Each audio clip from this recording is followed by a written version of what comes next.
o assunto agora. Vamos de novo com o Eduardo Carvalho, lá no Foro Central, aqui em Porto Alegre, acompanhar o julgamento do caso Andrei. A gente viu que a mãe já voltou para a sessão na intervenção anterior do Eduardo. E agora o que está acontecendo, Eduardo? Pois é, Samuel, agora parte da manifestação da defesa do réu Jefferson Goulart, de 60 anos. O advogado Edson Perlin é quem está se manifestando agora. Ele rebate as acusações do Ministério Público e sustenta a tese de que o réu é inocente de todas as acusações e, portanto, deve ser absolvido pelo Conselho de Sentença. Esse é o pedido da defesa ao longo de todo o julgamento, inclusive ontem.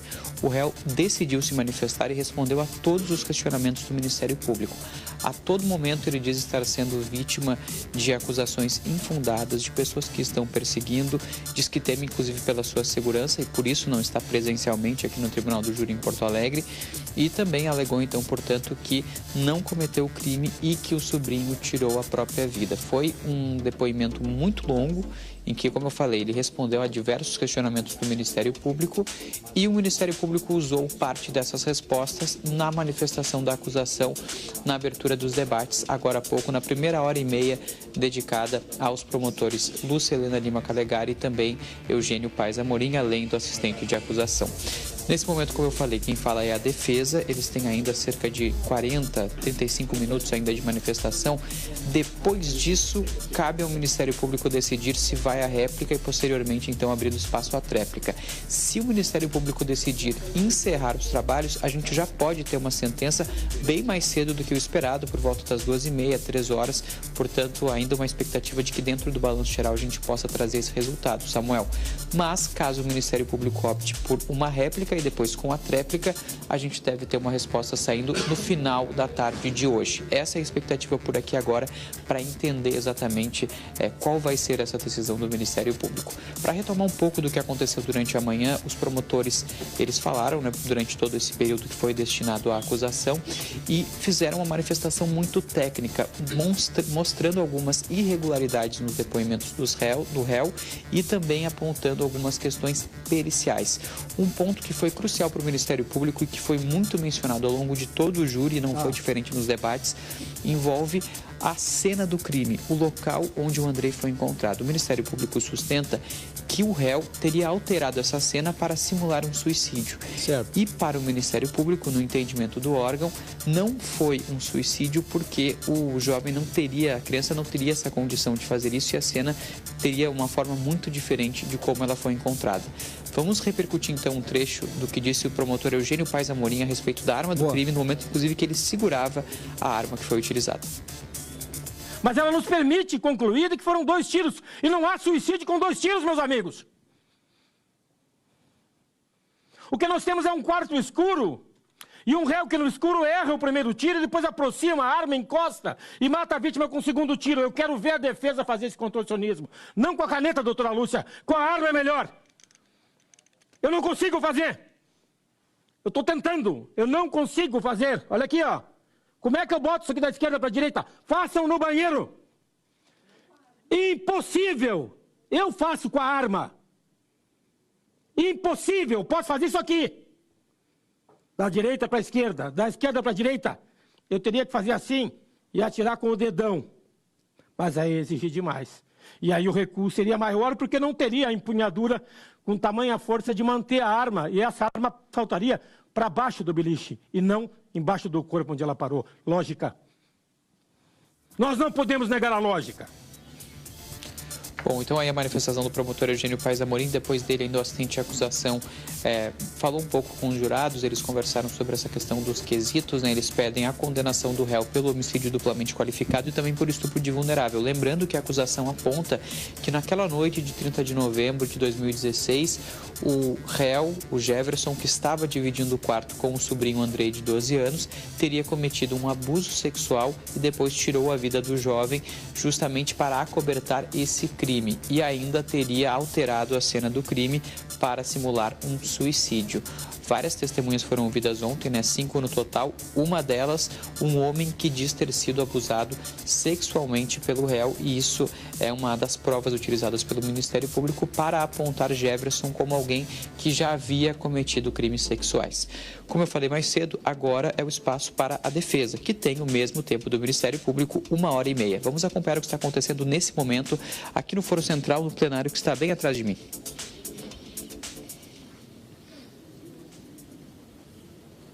Sobe o som aí. Ele está com alguns... Não está aberto o áudio lá na sentença, né? Então vamos trazer. Assim que tiver o áudio aberto lá, a gente coloca para vocês para entender o que a defesa está falando agora nesse momento crucial, muito importante do julgamento que acontece aqui em Porto Alegre, né? A gente viu um argumento ali do Ministério Público, o promotor Eugênio Paes Amorim, trazendo as informações de como ocorreu o tiro, ou os tiros, como disse o promotor, né? Suicídio com 2 tiros. Ué, como assim? Vamos, estou curioso para saber como a defesa vai tentar rebater esse argumento para tentar convencer os jurados de que não foi, né, um suicídio, um homicídio, sim um suicídio. Pode colocar o áudio ali, por favor, ao vivo. Tá no processo, tá aí. Se eu estiver mentindo, a doutora vai me corrigir. Eu vi, ele falou. Eu vi que as costas dele, do Andrei, estavam toda arranhada. Ele falou. Aí a doutora Elisa vem e eu falo, doutora, é o seguinte, é possível, doutora, elaborar um laudo, um médico, elaborar um laudo que não traga essas informações pra gente? Ela falou, não, tem jeito, né, uma criança ainda. Ela falou no processo aí. Ela falou, eu acredito que não.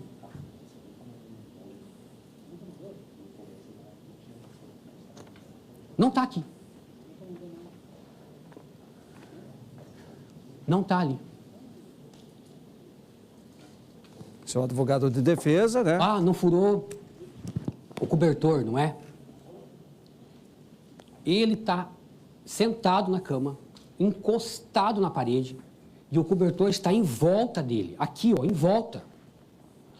Eu não vou pegar o cobertor para mostrar para vocês, me desculpem. Eu não vou fazer isso com a família lá.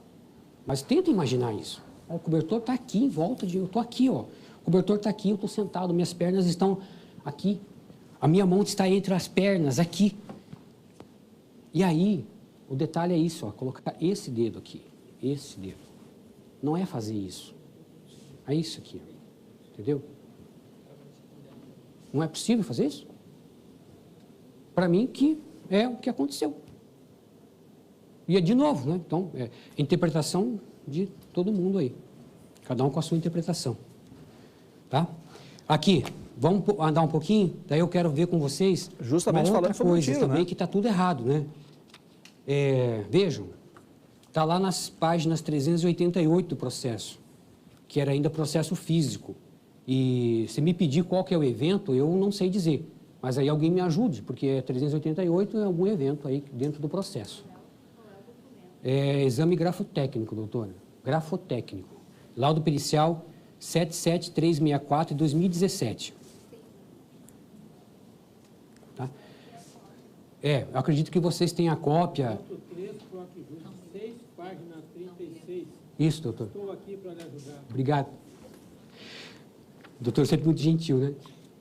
Olha só, qual foi o bilhete levado para conferir padrões? Esse foi o bilhete, então, que foi encontrado lá no armário, que era do Andrei. A dona Cátia confirmou aqui para nós ontem. Era um armário de 6 gavetas. 6 gavetas. Desculpa, 6 portas, não é? 6 portas. E aí, como eram 3 filhos, cada filho tinha 2 portas de armário. E eu pedi, mas foi encontrado na parte que era do Andrei? Sim, foi. Foi encontrado na calça que era do Andrei? Sim, foi. Ele tinha usado aquela calça dias antes. São palavras dela. Eu não estou colocando palavras na boca da dona Cátia. Longe, não quero fazer isso. Mas ela falou, sim. Como é que estava o bilhete? Estava amassadinho, estava no bolso. Daí está aqui. E aí? Olha um outro bilhetinho que foi usado aqui como padrão para reconhecimento. Esse Olha aqui. Esse, que por ela foi escrito alguns dias antes também. Está aqui. Está aqui. Ah, mas não é um bilhete de suicídio. Eu não sei, gente. Foi encontrado logo depois. Foi levado para fazer o exame e o exame está aqui. Está dizendo, o padrão é compatível. Vamos pegar aqui o resultado? O padrão é compatível. Conclusão, tendo em vista os exames realizados limitados pelos óbices anteriormente expostos, conclui-se que os lançamentos manuscritos questionados são compatíveis com os padrões examinados atribuídos a Andrei Ronaldo Goulart Gonçalves. Está aqui. Aqui, ó. São compatíveis. Está aqui.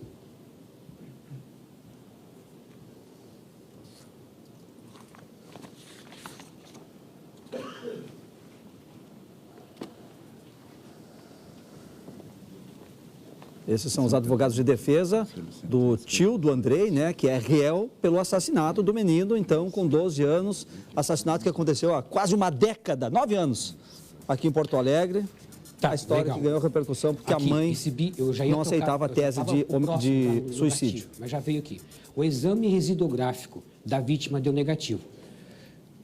Deu negativo? Estão falando, não é?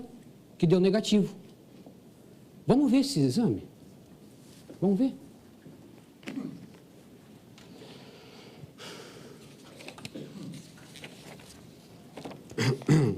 São 3 elementos. Quando você faz o exame residográfico de resíduos que ficam impregnados na mão da pessoa, é chumbo, bário e antimônio.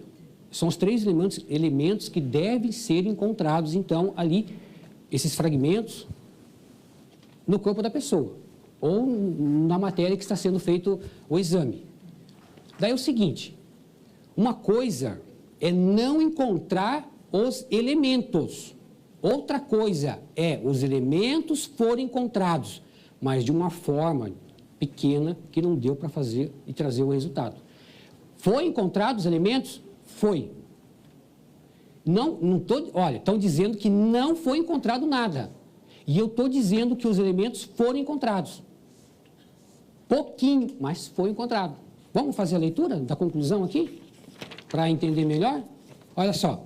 Após a interpretação dos resultados, conclui-se que as concentrações dos 3 elementos encontrados... doutor, você não leu isso. Vou ler de novo, então. Após a interpretação dos resultados, conclui-se que as concentrações dos 3 elementos encontrados nas mãos do referido periciado. Aí ele fala, olha, não atingiram a quantidade para fazer o exame. Mas está dizendo que não foi encontrado? Uma coisa não é encontrar nada. Outra coisa é encontrar. Está aqui. Encontrados. Encontrados. Está aqui. Está aqui. Ele está mostrando para os jurados isso tudo. Está dizendo que foi encontrado. Aqui. 3 elementos encontrados. Segue mostrando 3 elementos encontrados. Jurados, né? A gente não tem acesso 3 elementos encontrados. À imagem, né? Só quem está lá dentro. 3 elementos encontrados. É uma das regras da transmissão.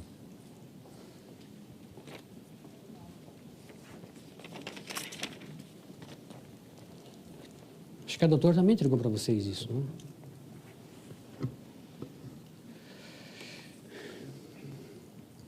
Pois é.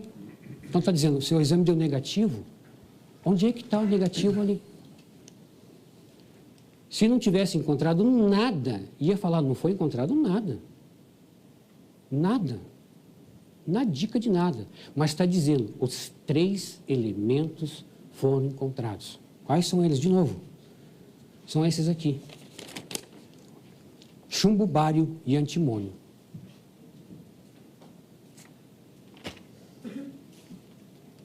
Perceberam? como que a gente pode distorcer tudo? Manipular? Condenar quem não deve ser condenado? E lá atrás, na frente da bandeira do Brasil, os dois promotores lá, a Lúcia Helena e o promotor Amorim, que estão fazendo a acusação do réu. Vamos voltar um pouquinho agora no menino Andrei? Tem que falar alguma coisa a respeito disso. Então, as pessoas falam, relatam, não vou duvidar, que era um menino alegre, bondoso, carinhoso.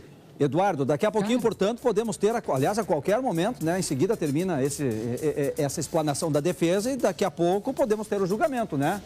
Se não tiver a réplica. Exatamente, essa manifestação do advogado já dura cerca de 1 hora e 5 minutos, mais 25, 26 minutos de manifestação, e aí a juíza vai questionar ao Ministério Público se nós iremos à réplica. Caso tenha essa réplica, Samuel, é esperado que a gente tenha um intervalo para almoço que deve durar cerca de 1 hora. Então, os trabalhos retornariam por volta das 2h30 e aí mais 2 horas de trabalho, 30 minutos a 1 hora para o Conselho de Sentença se reunir. Caso o Ministério Público não queira réplica, aí a gente espera que não haja esse intervalo para almoço, para a sessão inclusive acabar mais rápido. O Conselho de Sentença deve se reunir tendo essa média, né? Uma média apenas estimada de cerca de 30 minutos a 1 hora para eles chegarem a uma conclusão. Os pedidos estão muito claros já, viu, Samuel? O Ministério Público quer a condenação por todos os fatos, o homicídio duplamente qualificado e o estupro de vulnerável. Já a defesa também é muito clara no que pede a absolvição completa do réu, já que ele continua manifestando que é inocente. A tese agora da defesa que a gente está acompanhando, né, o advogado, ele utiliza muitos laudos periciais daquela primeira conclusão da Polícia Civil de que o caso foi concluído como um suicídio. Então, essa primeira investigação de 2016 é o ponto base da defesa para sustentar essa alegação de que o réu é inocente. Já o Ministério Público aponta uma série de questões que não batem, digamos assim, entre os depoimentos e as provas técnicas. O Ministério Público mencionou, por exemplo, a questão de ter sangue nas mãos do réu e também nas paredes e na janela. Diz, inclusive, que o réu teria ficado cerca de 20 minutos sozinho no quarto com a vítima e esse teria sido o tempo utilizado para mexer na cena e simular o suicídio. Então, são obviamente teses muito opostas, mas que estão muito claras aos jurados nesse momento o que cada parte está pedindo nesse processo. A gente imagina, pelo andar nesse momento, de que possa sim haver uma réplica, embora eu reforço aquela informação anterior que nós trouxemos na tela do Balanço Geral, que o Ministério Público chegou a sinalizar nos bastidores de que não iria para a réplica. Então a gente fica aguardando, em alguns minutos a gente deve ter essa conclusão e aí vamos saber em que momento sai a decisão, mas ainda hoje o Conselho de Sentença vai se reunir para decidir se o Jefferson é o culpado ou não pela morte do Andrei. A sessão acontece normalmente, não chegou a ser interrompida, não houve gritos, não houve manifestações mais explosivas entre Ministério Público e Defesa. A gente vê um tom muito respeitoso dentro do plenário, inclusive da plateia.